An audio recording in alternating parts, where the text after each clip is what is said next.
Welcome to Career Coffee Chat Live. I'm your host, Erin Urban. I'm a certified career strategist and executive coach, helping driven, experienced professionals remove career roadblocks so you can achieve more impact, more influence, and more income.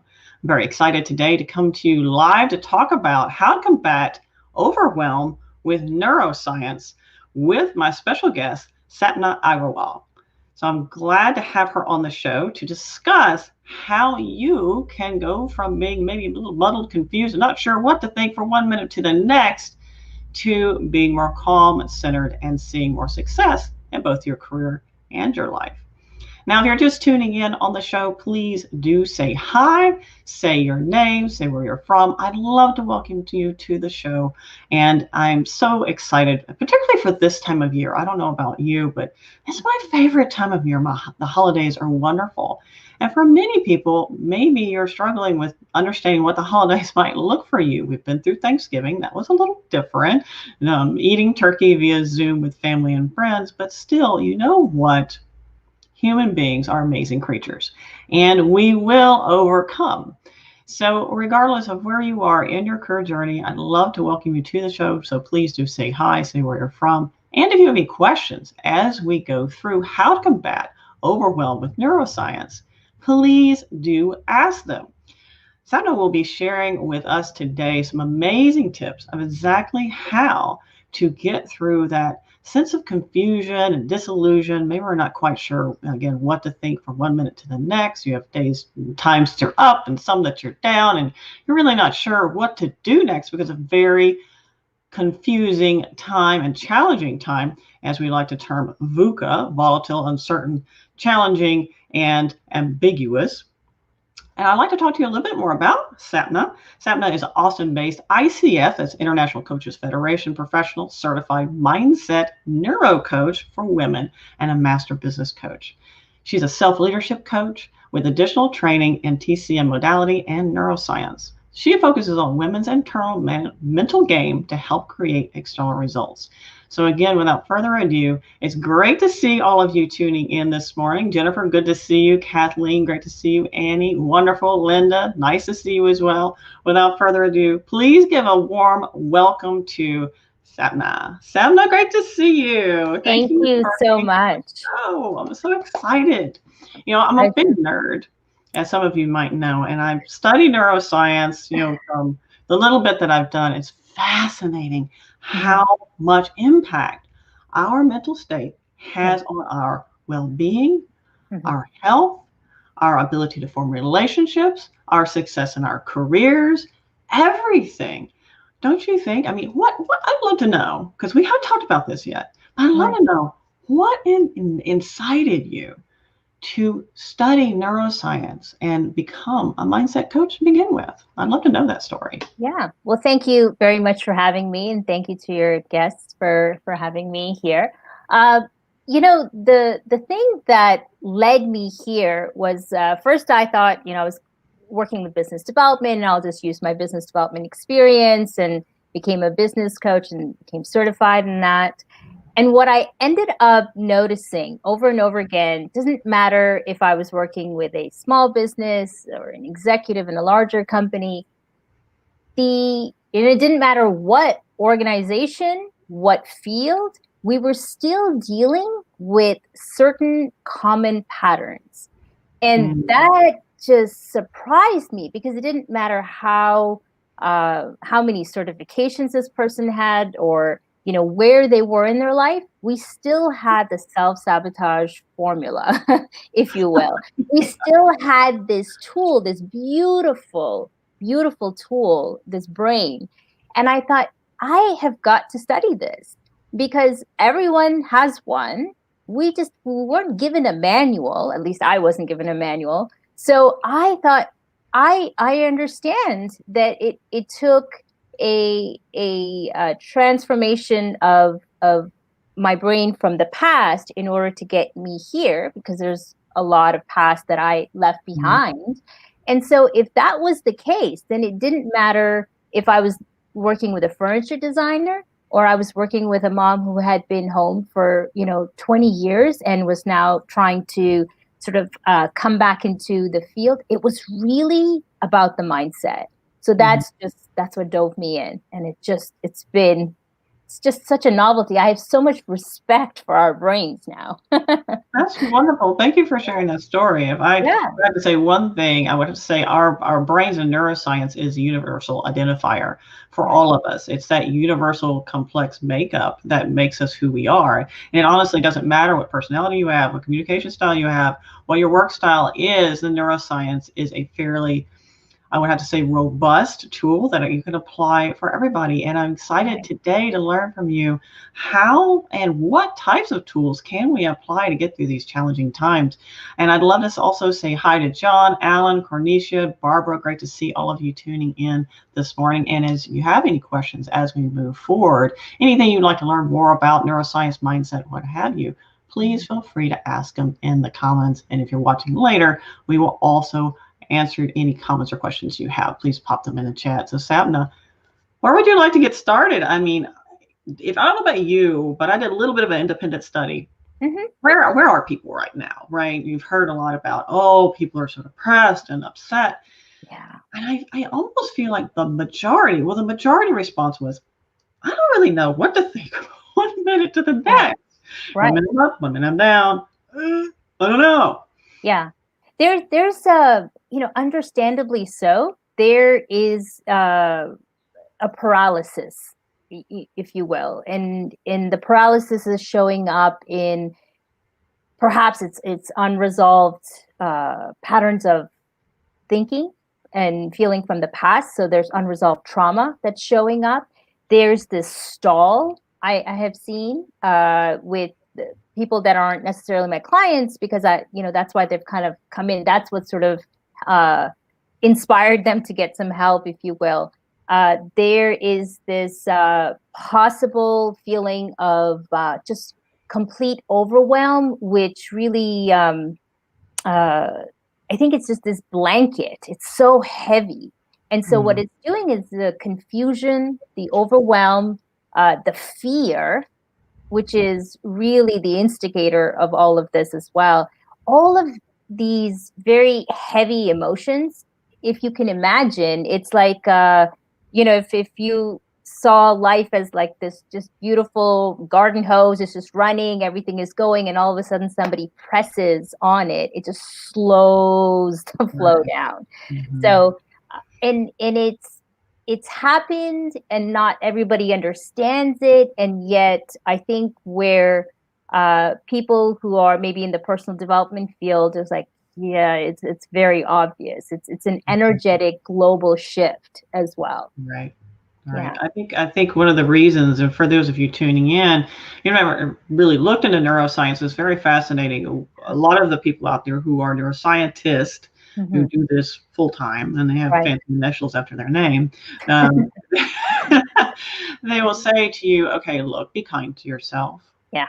When in periods of change, you're challenging your belief structure. So the very foundation, which is your self-identifier, your ego matrix, what makes you you. So that's going on. That's one thing. Yes. Then also your entire environment is shifting.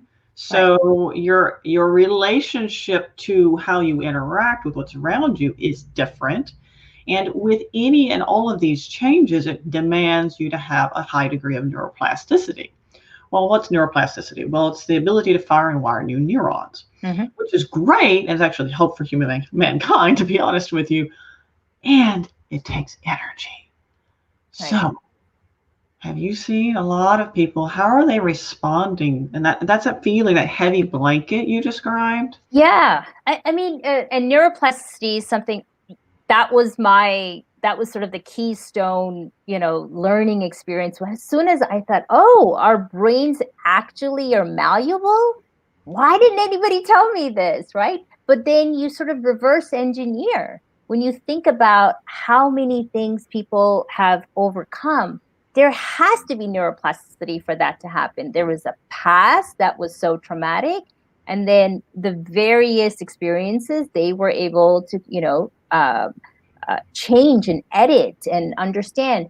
The whole process has to be deliberate. It has to be conscious. Otherwise, it's just what you're doing is you're just running a set of patterns. And, as many neuroscientists will tell you, by the time you're age 35, you are just a memorized set of patterns, of responses, of reactions. And so it is going to take conscious energy, deliberate action, and deliberate focus. And this is why many of us just, we chalk it up as like, oh, well, I'm just not cut out for this, or I'm too old for this, or I can't do this, or that's just how my mom was, so that's how I am. No, this is going to require you to take deliberate action. And and there's some habits that they're literally just coded in your DNA. And so it's going to require every day for you to become conscious, set that intention, and then walk towards it one step at a time. You just hit something you just said, just hit a trigger for me lately. And for those of you tuning in, please do comment in the chat whether you can relate to this statement. So lately, I've found myself when I talk, I think, oh my God, I sound just like my mom. Oh my God, I sound just like my mom. Oh my God, that's what she would say. And how she would say it. Oh my God, I'm becoming my mom. So can any of you relate to that? And sometimes it's something you do, or just a mannerism you have, or something, how you respond to something. You're like, oh my gosh, that's what my mom or dad or sibling or whoever, does. And so a lot of this, our mindset, where we are right now, as you just mentioned, is this collection of, we are basically a walking mass of habitual responses. And there's a good reason for that, to be fair. And you can imagine, if the brain does this, conserve energy, because doing new requires a lot of energy, a lot of glycogen. So the brain burns glycogen, which is the fuel by which it does all this wonderful stuff for us. Right. And to conserve that, so what it does is it creates habits, and to make your life a lot easier. Can you imagine if every day you got up was a brand new day and you had no idea how to do anything? No, that's not sustainable. So we have habits. And the problem is, these habits just build up cognitive drift over time. Right. And then they come but we don't fact check them. And then suddenly they become false beliefs or modalities and ways of being that are not serving us. So I don't know if some of you can relate, they're tuning in, but do you have a habit that's not serving you? And what might that be? So I'm really anxious to hear from you, Sapna. What are some ways, one, we can identify when we're in this funk? What does that look like, and how can we work through it and out of it? Sure. So just to piggyback what you were saying, it would be very challenging for us to start our day fresh, as every day it's like we don't know anything. We're starting to learn how to get up and walk and all of that. So the subconscious mind, it gets a bad rap, but the thing is, it's very important to have. In fact, 95% of your habit loops that you were mentioning, it is all programmed. So think of it, as your computer, for example. You don't want to have to sit here and, if the computer had to learn your actions all over again and reprogram, this would be a very long life and a very frustrating one. It serves a beautiful purpose, right, of having that software already installed. But it would also, what happens sometimes is that we have to do a software update, if you will. Like, for example, on the phone, we do it so naturally. The phone tells us, oh, version 10.4 is available. Okay. And then we just do it because we know that once we put that software up, it starts running quicker. It's more efficient. It's more productive. We know that. Well, if we could look at our beautiful, amazing minds in that way, I think what we'll have is this view of, I'm just in awe of our minds, our brains, Our minds are just brains that work, if you want to differentiate that. But really, in terms of step by step, this is why I'm a big fan of having a morning routine, because you don't have to even think about it. You just get up, you could choose to do some deep breathing exercises. It really calms your brain. You're in alpha brain state anyway, as you're waking up from delta to alpha, which is lovely. It's that your imaginative state, if you will, right? You haven't really hit your identity of self yet. You're chilled. It's great time to get a little meditation in, maybe even just 5 minutes. You don't have to do an hour if especially if you're starting out, and all of these habits, you get out, you do your bathroom tasks, go and get your cup of coffee. These are just automated habits, right? But if you can think about, having a morning ritual of writing down 3 MITs. So MITs, I just call them most important tasks. Just put them down. It's just a simple thing. What do I need to get done today? If I was called out of town today, what 3 things need to get done today? Simple. Just make your life a little bit simple, especially because the overwhelm that, we often have in our minds is just there's all these running programs. There's too many windows that are open. Oh, that's so funny. I have this meme, and it says, my brain has too many tabs open. That's exactly it. That's exactly it. So the practice, the discipline of meditation, of taking 5 minutes, 10 minutes. I mean, I have about an hour and a half to myself, because I consider my contentment, my inner state, to be that important to the quality of my life. Right. And a lot of things are part of it, a walk in nature, some exercise, deep breathing exercise, some stretching, a little bit of yoga, a little bit of writing down all that's on my mind, just to kind of get it down on paper. That visual exercise really helps. And then just highlight 3 things, and it's not to say that it has to be perfect. It's a practice that you get to curve and you get to design and see what works well for you. Doing things like that, I think they're the most loving things that you can do for yourself, for your mind, just so it can relax. It can maybe close down some of those windows. It can maybe delegate some tasks. And that's so important. We're not kind enough for ourselves. We're constantly showing up for work. We're showing up for other people. We're showing up for our kids, our spouses. And who are you showing up for you? Maybe not. And so it was kind of, Kathleen says, amen to the need for energy. Thank you for sharing, Kathleen. Appreciate that. And Randy said to our comment earlier about, showing up like our parents sometimes. Speaking of showing up, I've been on my parents, especially when talking to my kids. It happens, ladies and gentlemen, it does. And Kathleen gives Randy a thumbs up for that. And Annie says, I can completely relate. I'd like to share with you a quick story about having to be tabs open. So maybe you can coach me live. Okay. Some of the things that I can take next. So you mentioned the MIT, most important task. And I found myself, I was really, ladies and gentlemen, I don't even know how to explain my feeling. It was like someone took my mind and just threw it 1,000 different directions at once. It was everywhere. I couldn't focus. I was cloudy. I didn't know what to do next. And it was because, quite frankly, I'm launching my book in January. It's the end of the year, crazy rush for career growth clients. We're hammering down towards the holidays at a breakneck speed. And, let's see, a week and a half ago, I learned I'll be moving my mom to Texas by the end of the month. Wow. That is a lot. I'm really glad this is happening.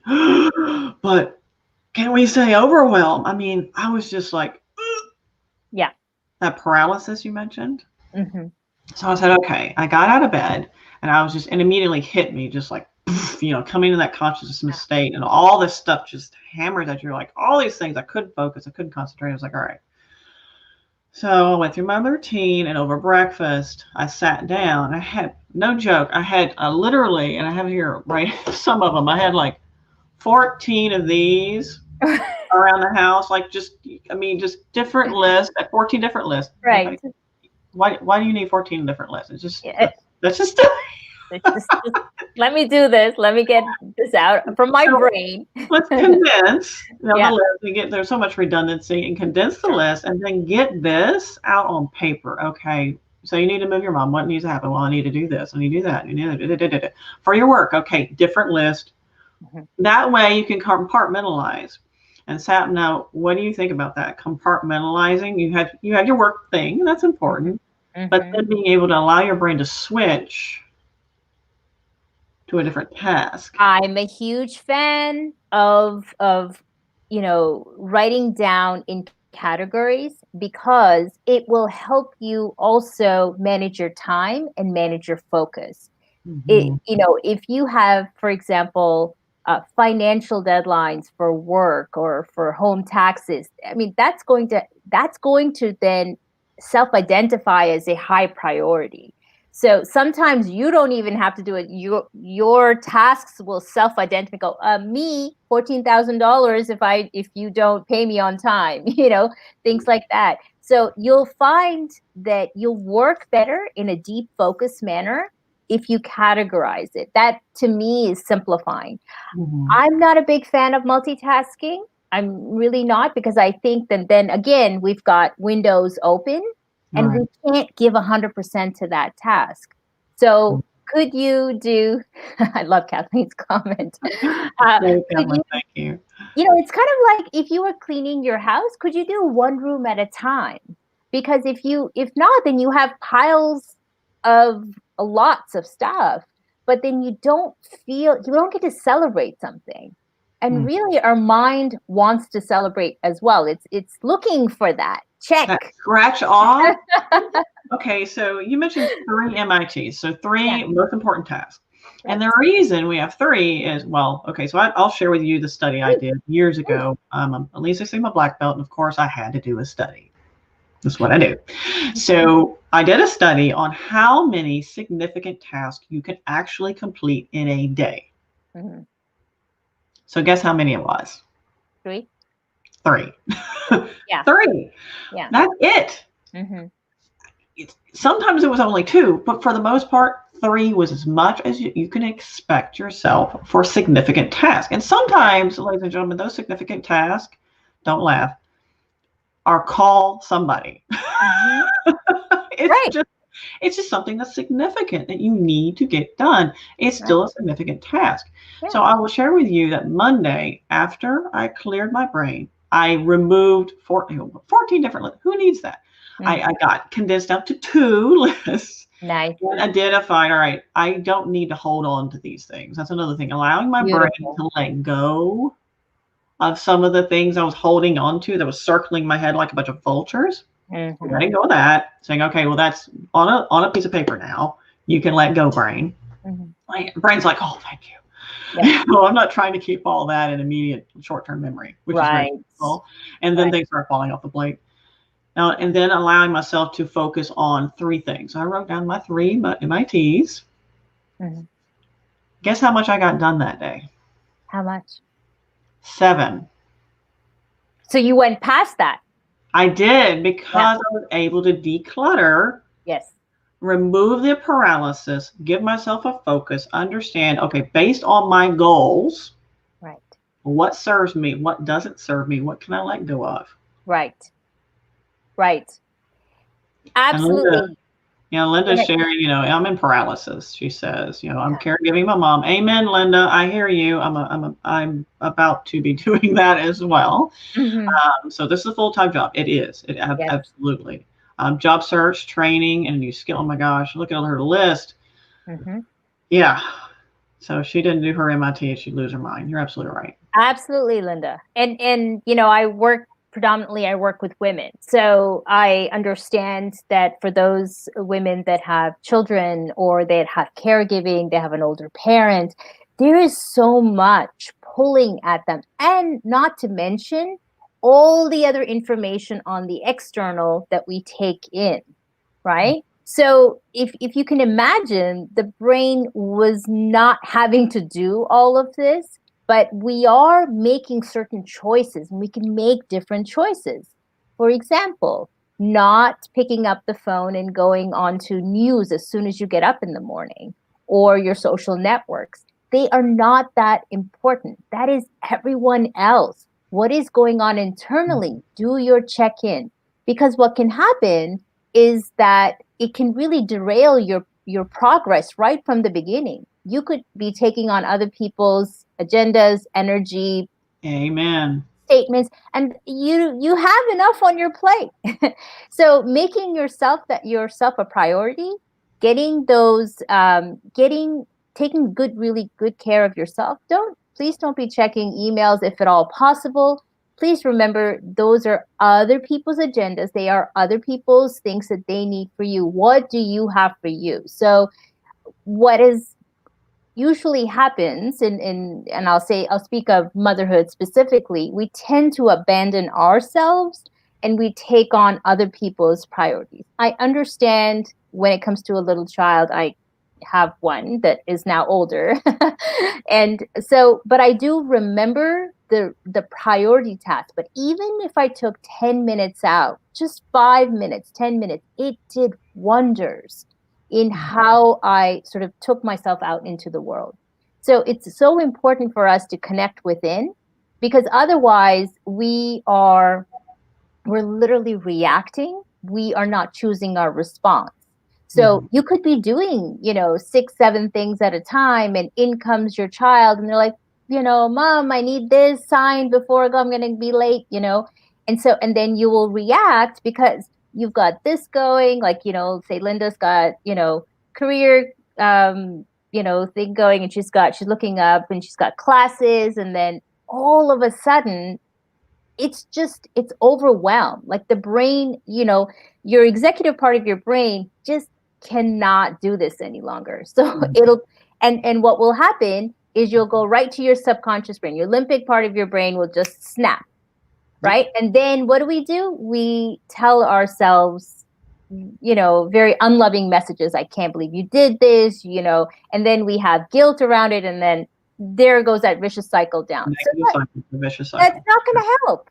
And and we want a victor cycle. We want to sort of be more proactive in our approach to ourselves. And yeah, that does mean that we have to make ourselves number one priority.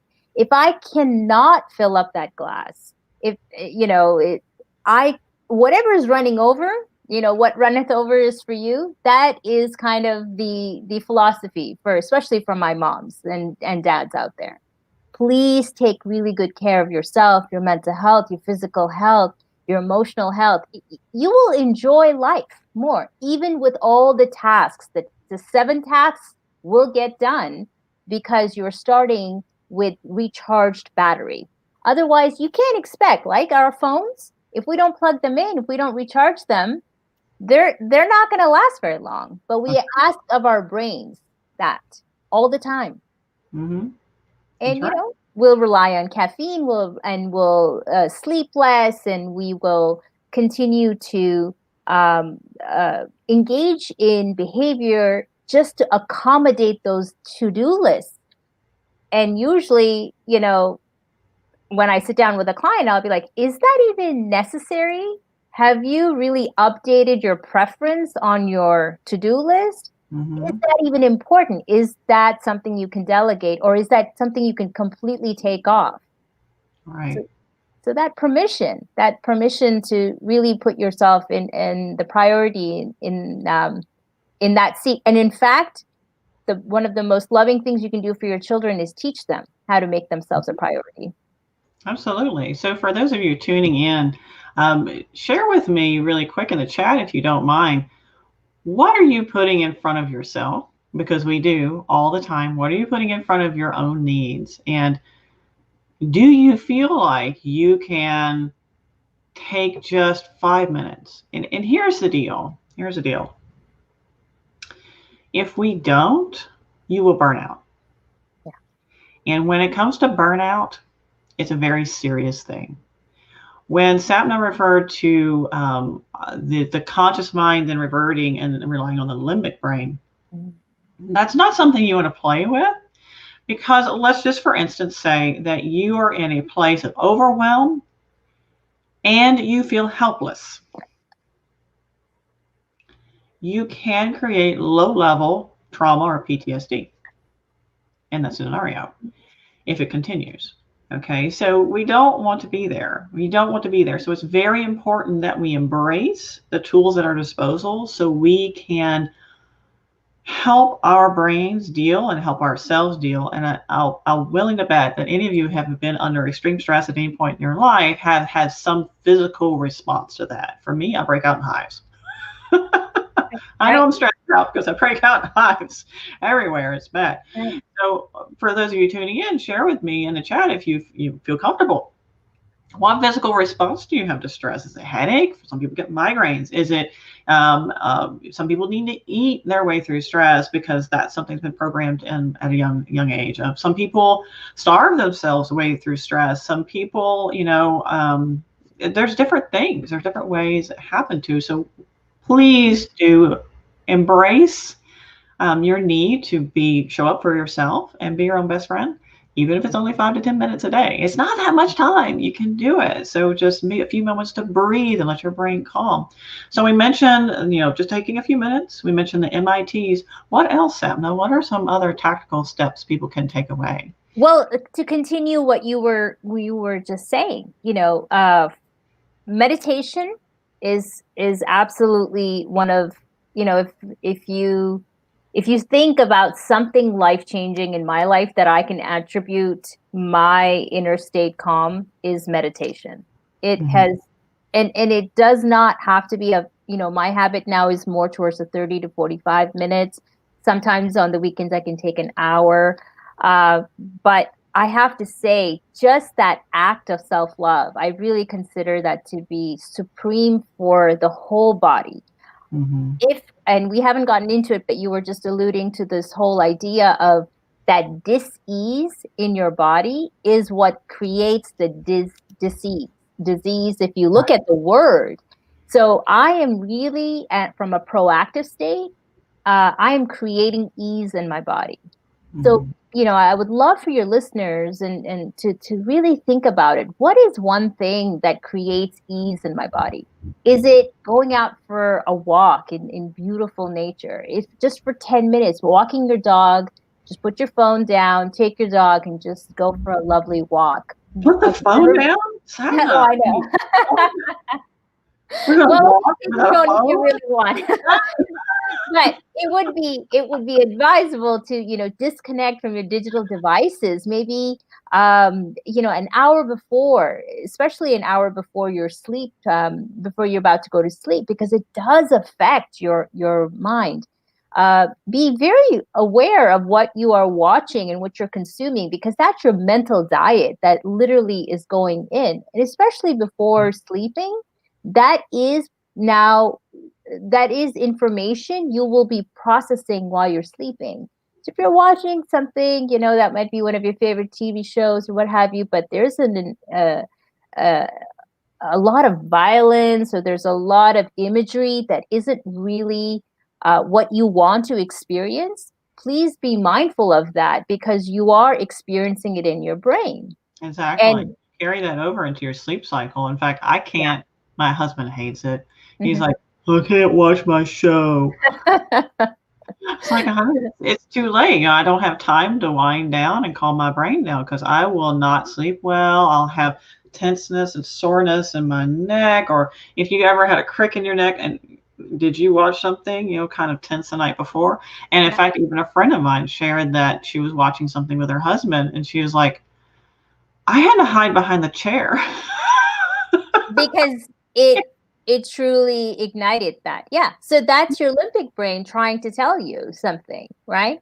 So I tend to be very much, when I'm thinking about tips. So we've got in the morning, we've got our meditation, some sort of mental rehearsal or visualization. I recommend that to all my clients, because if you cannot experience it and see it with your five senses in your brain, it's really hard for your body to then engage in it. Can you see yourself with your three MITs walking through the day in a very successful manner? Can you see yourself, having all the tasks done for your mom so that your mom can arrive here at the end of this month? When you start seeing yourself, you literally are experiencing it. right? And once you're experiencing it, you're laying down neural pathways. And if you rehearse it over and over and over again, that really does mean that it now embodies, it is inside your body. Once you start, if you think about athletes, I mean, they use this day in, day out. Their coaches are training their minds. So if you keep seeing that that speed throw, and you keep doing it, what happens is it's just muscle memory. It just, you keep doing it. Like swimmers do this all the time. So why not learn from these athletes and these entrepreneurs and these people that have made this part of their daily routine? So sometime either in nature, that will also help, mental rehearsal, a little bit of meditation. You can even just do 5 minutes of this. Write down your 3 tasks. It just kind of gets you it kind of sets you up for success. So you are really being your best friend. You are being the most supportive, kind person you can be for yourself. So you can set yourself up, have your cup of tea, write down your tasks, do your meditation, whatever that looks like. And then and then kind of write down, simplify your list. Of course, simplify your list. If there are things that are bothering you, life happens, get it down on paper, journal it out, and please don't edit your thoughts. Get it out because it's in here. You don't want it to stay in here. So you did beautifully when you said, okay, I've got 14 lists. It doesn't bother me at all. I'm so glad. I'd much rather it be on paper than it be in your mind. Mm-hmm. And there's a good reason for that too. I mean, absolutely, journaling is oftentimes scoffed at by some people. They're like, "Oh, what do you know? What?" Okay, so let's look at it from a neuroscience perspective. right. Journaling allows you, one, to unburden the mind, the conscious mind, and particularly short-term memory. It also allows you to reflect on situations, because oftentimes when we're in an experience, that's not when we learn from it. We only learn in reflection. Right. Experience doesn't equal expertise. Actually, it's when you experience something, it's not the best teacher. It's actually when you reflect on it and you actually learn. It's just like when you, let's say, work out, for example. Any of you who have ever worked out or tried to build muscle or gain some sort of strength, whether running or whatever, you know that your muscle is not built during the exercise. It's actually afterwards during reflection and rest. So that's one reason why journaling is so important. And Sapna mentioned something very important. Write down your raw thoughts. So if you are doing a tool, what I call the emotional diagnostics tool, which is in my book, Elevate Your Career, coming out in January, that emotional diagnostics tool, a part of that is journaling. You write down your raw response, what you thought at the time. Do not judge yourself, and no alteration, because you need to see what's going on so you can then re-script the narrative. Perfect. And I would also love to hear from you before we wrap up on our Coffee Chat show today. Re-scripting narratives. How do you walk people through that, and what are some top tips that you would give? So when somebody writes something down, maybe they're experiencing something, maybe there's an internal belief or internal story that they're telling themselves is not beneficial and doesn't meet their goals. What do they do? Yeah, so exactly. I mean, it's the perfect segue. If you are able to see it on paper, what you are finding, or if you're not a person who wants to write down, another alternative is to just pick up your phone and press record and just speak. Because initially, it's just a practice thought. It's the practice pattern of however you're thinking. Once you speak enough into it, then you have sort of your more subconscious thinking that's coming in. Because if you listen to yourself, you will be surprised. Your phone can become a temporary therapist until you go see one. But the thing is, the whole thing of brain dumping, of taking it out, of sort of starting recharging, that's very, very important. And then do not edit. I'm so glad that it's in your book, because that's our shoulding. I should be feeling this way. As a mom, I should want to do this, Right. That's guilt. That's obligation. That's us not denying our own freedom of how we're thinking. And so what we tend to do as children, we didn't have that identification of shoulds, which is like, this is how it is. This is what I want. But as we progress to adulthood, then we were led by obligations. And if we can find a little bit of liberation in all of this, if we can find the acceptance and listen to ourselves, because our inner selves are really wanting to be heard, there is a tremendous amount of insight. So receiving that insight, fantastic. I hope that, like, for example, from all your podcasts, your listeners are receiving the insight, but then combine that with an action. What is the action that I can take today? I don't mind if it's a baby step, and I'm a big fan of tiny habits. It doesn't have to be that you're here one day and then you're, now, you've done no push-ups and now you're expecting 25 push-ups. That's too much. What if you could just do one push-up a day? And it sounds ridiculous to people, but really that's just building momentum.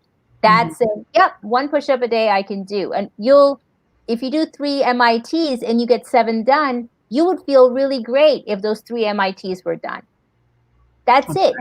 Why are we doing this? Thinking about the feeling and the action and the thought, because that loop is going to help you. It's going to carry momentum. It's like, okay, I did it. Proud of myself, celebrate it. And then what will happen is you'll keep going. So your executive part of your brain, the creative part of your brain, you have access to it. But if you are overwhelmed, you're clenched like a fist. You can't receive new information. No, not. And your brain is brilliant. I'm here to tell you that you have those answers, but we cannot think big. We can't think magically. We can't think creatively if we don't kind of unclench this, because we have that inside of us. And that's what drives me. I mean, we can only hold so much in short-term memory in our task positive network. And if we overload that and don't allow that to let go of that which does not serve us, prioritize, write things down, allow the brain to relax and let go of that information, trying to hold that for us, because it's doing what it thinks we want, right? It's trying to be helpful. Here's all the stuff you want to hold on to. Here it is, here it is. And we're like, ugh. Yeah. So allowing that to kind of, okay, brain, you can let go of that. And you go, oh, thank goodness, then I can be creative. So Linda has a question. She says, is there a recommendation for ADHD adults that find planning too much of a challenge? So for those people who have trouble,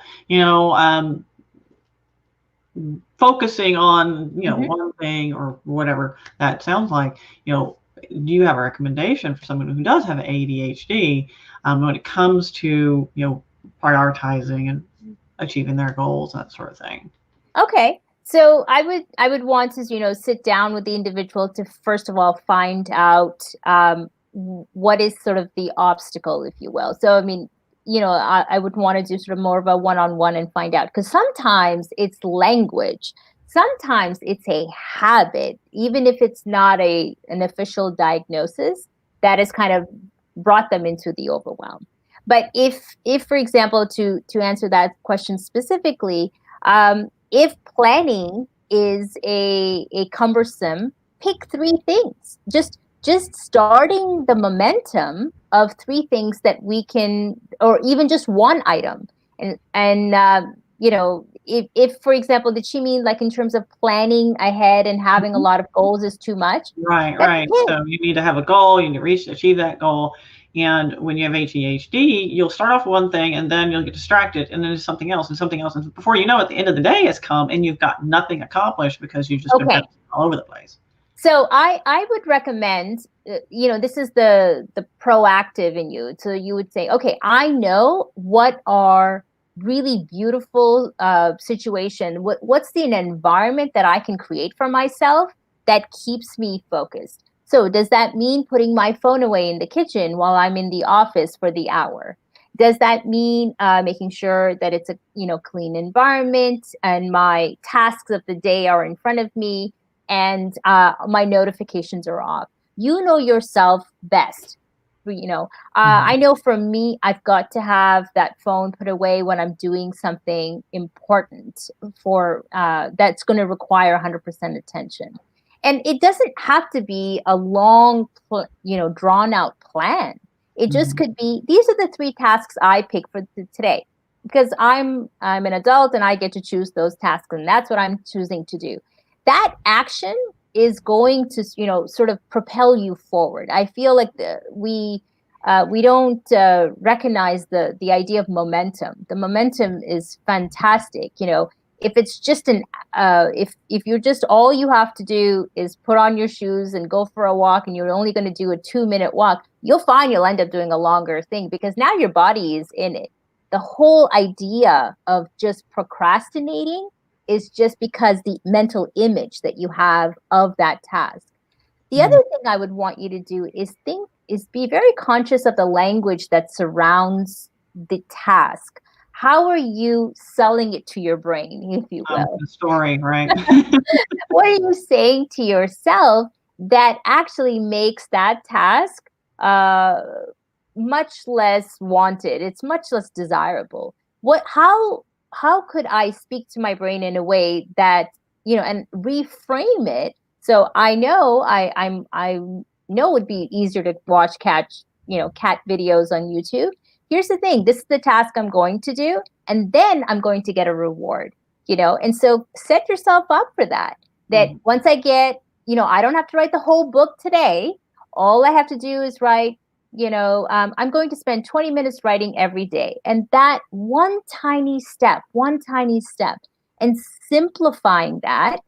If you know that you work better in small bursts and you know yourself well, then do 20 minutes. But if you're a person who really enjoys more deep focus work, then set yourself up for that. Different people have different preferences. So it's really about getting to know yourself. If planning overwhelms you, don't plan. Pick 3 things, put it on a Post-it note, simplify your life, make sure that you have a good environment, and then walk from it. I hope that answers Linda's question. Yeah. So if you have ADHD, another tip you might want to consider is actually leveraging your calendar to block out blocks of time. So if you know you have those MITs, the 3 most important tasks, you need to complete that day and in alignment with your goals. Yes. So that's one thing. If you have ADHD, you can ask yourself, okay, is what I'm doing in alignment with my goals. So if you start to get off track, and it's almost the same thing if you're just starting to do meditation, or quite frankly, if you've been doing meditation for a while, do it. Those unwanted thoughts that come in, you're like, hey, how you doing? Pay attention to me. And you're like, okay, is this serving my goal? No, let it go. Yeah. Same thing, just let it go. And then refocus. And it takes constant shifting. It's almost like sailing a ship. Nobody sails a straight line. You're constantly shifting back towards where you want to go, and that's, most people do that, whether you have ADHD or not. Alan actually shared quite a bit here. And to summarize, thank you for sharing, Alan. He says, he's got a lot of things going on, and he does, recheck and do all the things he should do. The challenge is how to manage the uncertainty of life that he's facing. So that feeling that he's very uncertain, especially at the end of the day. So he probably feels at the end of the day, I don't know if this is true, Alan, you can comment if this is true or not. At the end of the day, you may feel like, well, what did I get done today? Did I really make progress towards my goal? How can I manage mentally that I can't really, let's just say, cement in stone that yes, what I've done has created some sort of return on investment. When you're searching for a job, for example, you're doing the things you should do. A lot of this requires consistency, and then just being kind to yourself and knowing that there's a lot beyond your control. Yes. And then how can you let go of that and just revisit, perhaps, okay, am I following the plan that I need to follow? Am I checking, am I doing all the things I should do in order to accomplish my goals? Can I be kind to myself? Or what other questions? I cannot, encourage enough compassion, consistency, commitment, and just keep going. Like, really, I can understand that, and it's great that he gets up early and he has a lovely routine that he's put together. you might even just, at the end of the day, just check in with yourself. It's not just a morning routine. How about an evening ritual? Just kind of check in and see, how did it go today? Where did I sort of disconnect from the emotion, the elevated emotion that I like to have, or where did I find myself kind of disconnect from my energy, from where my awareness, where I want to be. And then you just take it. It's a growth mindset, right? It's just like, it's okay. I learned what I needed to learn. And then if it helps to have a weekly accountability partner, someone else who's also working towards their goals, so you can encourage each other together, I think that's also very helpful. I know I'm much better off when I have my accountability partner saying, oh, okay, at the end of the month, you're going to have this done. I'm going to have this done. And you can do weekly check-ins. Half of this is just about setting yourself up for success, in that what is it that drives you, and what can you do 1% every day to move it forward. If we're going to eat well for 2 weeks, it may not show up, but consistently over 6 months, it has an impact on our body. So it's that, the tortoise way of slow consistency. Things are happening. And even though they may not show up, the carrot is growing. It's underneath. You don't really know. So you just got to consistently, one drop at a time, just go ahead and keep doing it.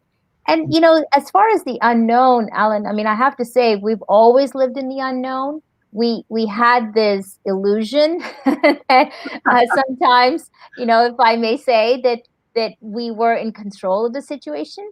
These are things that we put down as an expectation. We can put a calendar down, and some situation can happen, and there goes our calendar, right? So it's a matter of just knowing that whatever comes your way, you're able to handle it because you started out your day, connecting with your inner strength, and then we'll see. Otherwise, I plan my day, and some days it goes well, and some days, different fires need to be put out, different things might happen, and that's okay as well.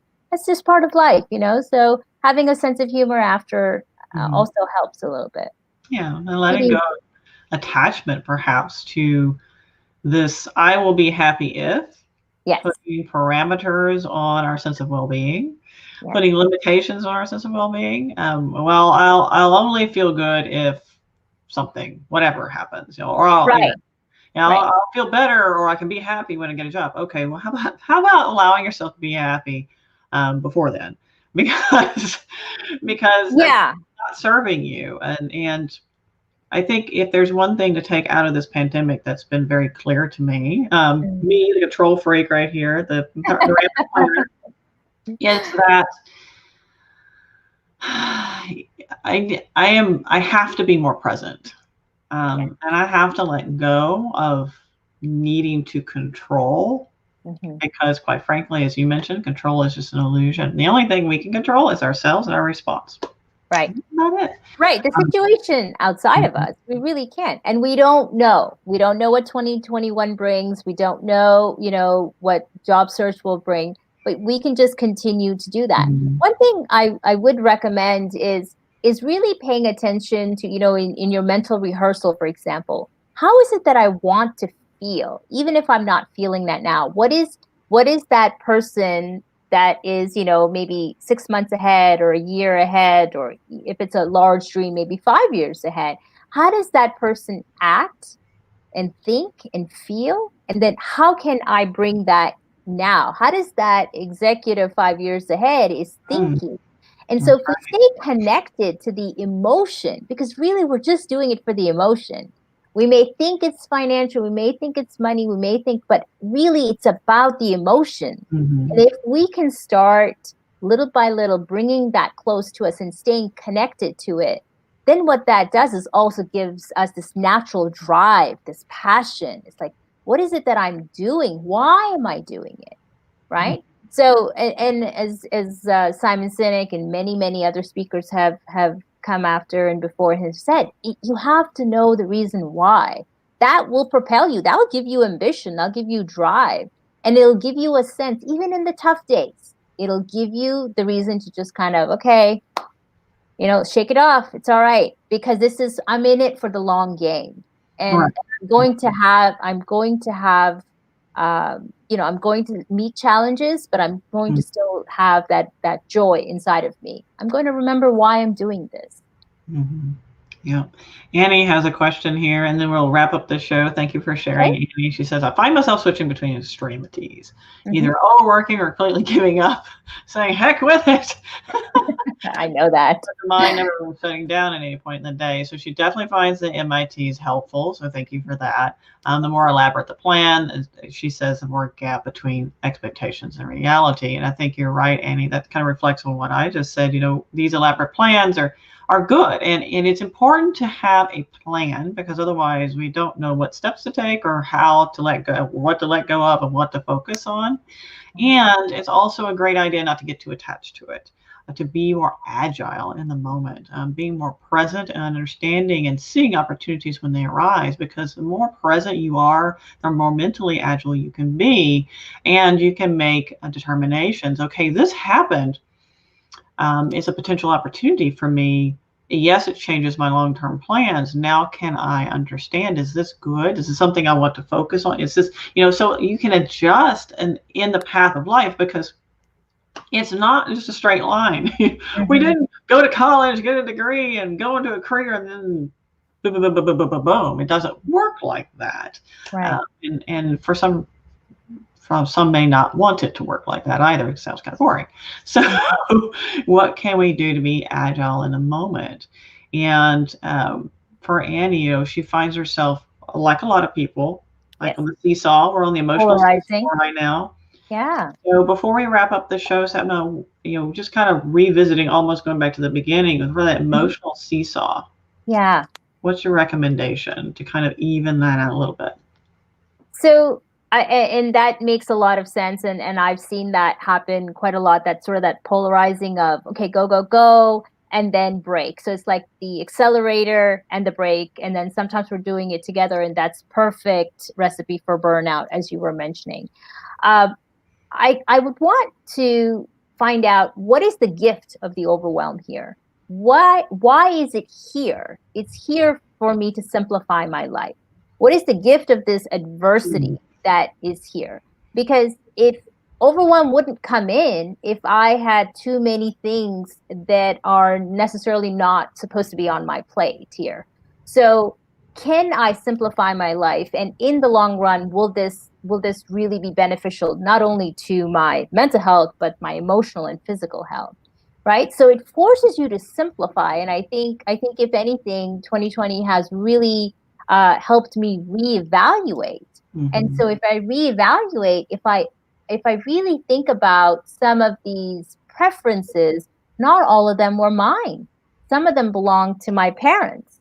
Some of them belonged to people that I was kind of parenting myself in a way as my parents had done. But it's like, this is not actually what I want. So updating your preferences. And when you do that, some of those people, situations can kind of fall off. So when you are feeling that extremity of hustle, and that, just think about, well, why is this here? I'm not feeling very centered. How can I bring myself to really simplify and go, okay, the reason it may be here is because I haven't achieved clarity.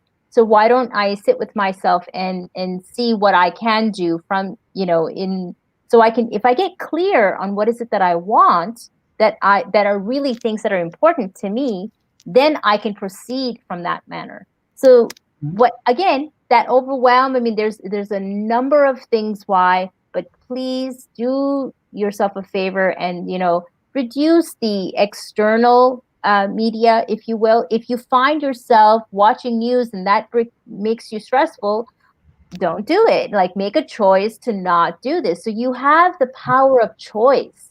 You are this incredible being that can exercise choice. And sometimes, as simple as that is, we forget that. I can choose to see that person a little less. I can choose to create a day where the starting of my day is exactly that's about myself. if I find myself in this push and pull, I understand that this could possibly even be a habit from my past, and I can choose to become very deliberate and conscious of it.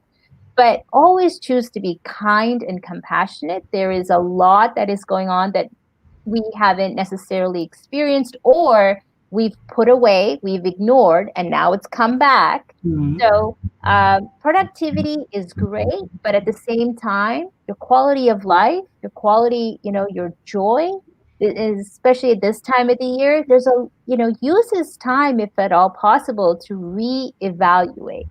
And what can you simply, if you had to keep asking why you're doing something, keep asking why, and you don't have a profound answer, that may mean that you're following someone else's dream. There's someone else's tasks. Mm-hmm. So, yeah, I know it's hard because you got to get real with yourself, but would I want you to be working on someone else's dream for the next 20 years? Or would I want you to hey, you know what? We're going to have to reevaluate. And in that process, find you back in this equation. Yeah, that's very powerful. Thank you for sharing that. I mean, that's a lot of very powerful information, ladies and gentlemen. For those of you who tuned in to the Career Coffee Chat show today, thank you. I know I took away some great things to work on, and having that clarity of space so you can show up in alignment with your goals and priorities and what you want to do, and whether that's for your job search or your life in general, is so important, because without that clarity, as she just mentioned, it's very difficult to show up, to bring the energy. You just can't. It doesn't work. And if you find yourself in misalignment, it does encourage that sense of kind of a seesaw of emotions, or that nagging feeling that whatever you're doing is sucking the life out of you. So get clarity and understand where you're going. It was great speaking with all of you today, seeing all of your smiling faces. Thank you for tuning in. If you're watching the replay later, just know that if you do have any questions or comments, please pop them in the chat. We will answer them. We will see them. And I'm very excited to have you on the show, Sapna. Thank you so much for being on the show. It was a great pleasure to share, how to combat the overwhelm from a neuroscience perspective. And so we can achieve our goals in 2021 and kind of ditch that which is not serving us and help fuel a better, healthy mind-body relationship. And for those of you tuning in or just watching the show or have never watched the show before, my name is Erin Urban of Coach Urban. You can also find the show on the Career Coffee Chat podcast, which is also available on all the major channels. And until next week, ta-ta for now.